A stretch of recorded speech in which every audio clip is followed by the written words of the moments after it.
Vuk i 7 kozlića.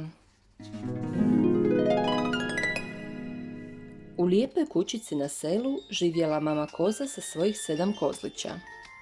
Jednoga dana morala je poći u grad na tržnicu, te je ostavila kozliće same u kući. Mama koza znala je da u obližnjoj šumi živi vuk i bila je vrlo zabrinuta za svoje mališane. Zato im je dala jasne upute. Zaključajte vrata, zatvorite prozore i nikome ni slučajno ne otvarajte.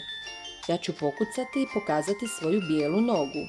To će biti znak da sam se vratila. Tek što je otišla mama koza, vuk pokuca na vrata kućice i piskutavim glasom reče: "Otvorite, dječice, to sam ja, vaša mama koza."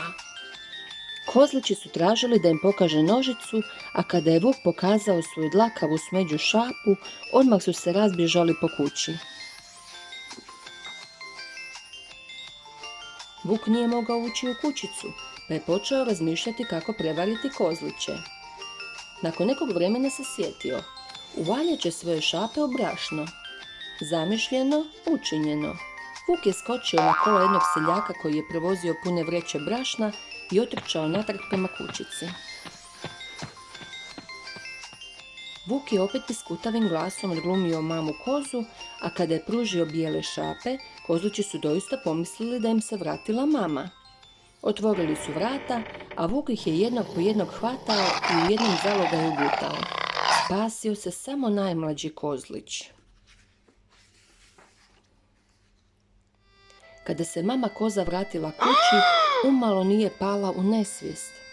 Nije bilo ni jednog kozlića. Zar ih je sve pojeo vuk? Na svu sreću najmlađi kozlić začuo je mamin plač i odmah istrčao iz svog zaklona.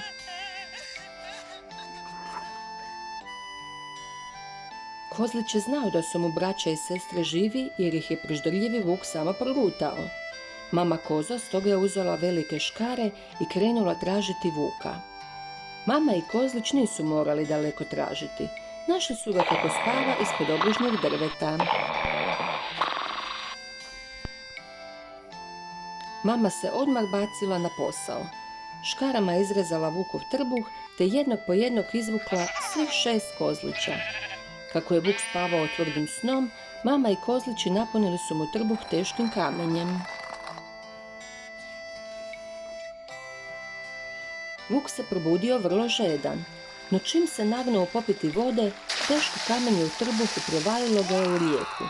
Vuka je odnijela brza rijeka i više ga nikada nisu vidjeli. Mama koza i njezinih 7 veselih i zaigranih kozlića nastavili su živjeti u svojoj lijepoj seoskoj kućici. Kozlići su nakon svega naučili vrlo važnu životnu lekciju.